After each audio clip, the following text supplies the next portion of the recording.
Haleluya, jumpa lagi dengan saya, Pendeta Rio Panggabean, Oikumene Ministry Jakarta. Apa kabar saudara? Saya berharap saudara selalu berada dalam keadaan baik, sehat, penuh semangat, dan never give up.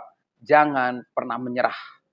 Kebenaran firman Tuhan hari ini kembali mengingatkan saya, dan saya berharap saudara juga kembali diingatkan oleh kebenaran firman Tuhan, yang tentunya baik untuk menegur, mendidik, mengajar kita, untuk hidup lebih lagi serius dalam kebenaran firman Tuhan.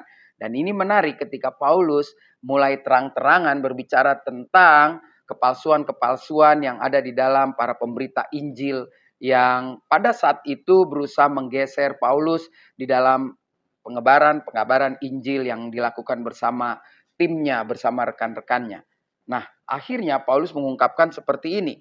Di dalam 2 Korintus 11 ayat 11 sampai 16, saya berharap nanti saudara membacanya semua dari awal sampai akhir perikop ini. Di ayat 13 dikatakan demikian.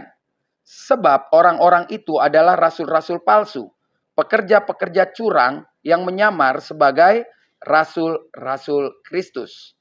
Hal itu tidak usah mengherankan, sebab iblis pun menyamar sebagai malaikat terang.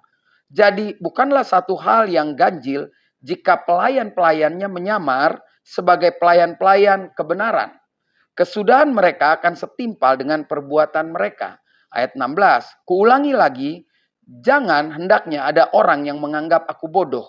Dan jika kamu juga menganggap demikian, terimalah aku sebagai orang bodoh, supaya aku pun boleh bermegah sedikit.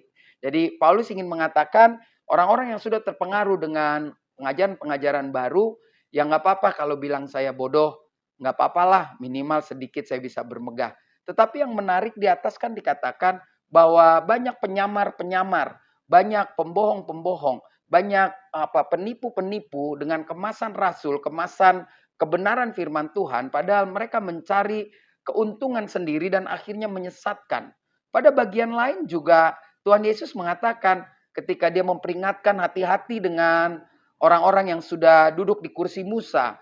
Mereka mengajarkan, memberikan beban kepada umat, tetapi mereka sendiri duduk santai, ongkang-ongkang kaki, menikmati bagian-bagian yang sangat luar biasa, tetapi yang berat-berat itu dibebankan kepada jemaat pada waktu itu. Jadi Tuhan Yesus mengingatkan hati-hati, cukup apa yang diajarkan saudara lakukan, tetapi jangan ikuti kelakuannya. Tetapi dalam proses waktu tentu kan ada perubahan yang luar biasa. Ketika itu orang tidak bisa menafsir, membaca firman Tuhan dengan sembarangan karena itu dikuasai oleh orang-orang yang duduk di kursi Musa. Tetapi hari ini ketika Yesus sudah menggenapkan semuanya, pencurahan Roh Kudus terjadi, maka setiap orang bisa baca firman Tuhan, setiap orang bisa belajar, berpikir, berdoa, minta penjelasan, penerangan dari Roh Kudus. Jadi kita tidak boleh lagi terikat pada hal-hal yang kita anggap ini sesuatu yang hebat karena disampaikan oleh seorang hamba Tuhan, seorang terpelajar. Tetapi kita juga harus belajar. Supaya di era keterbukaan ini kita juga punya kemampuan untuk bisa membedakan mana yang palsu, mana yang asli. Yang palsu dan asli ada di dalam satu persekutuan yang sama. Jadi ini penting buat saya, ini penting juga buat saudara. Apalagi kita mengambil bagian dalam pelayanan. Kita harus jaga terus hidup kita. Kita harus punya kualitas hidup yang benar-benar digerakkan oleh firman Tuhan.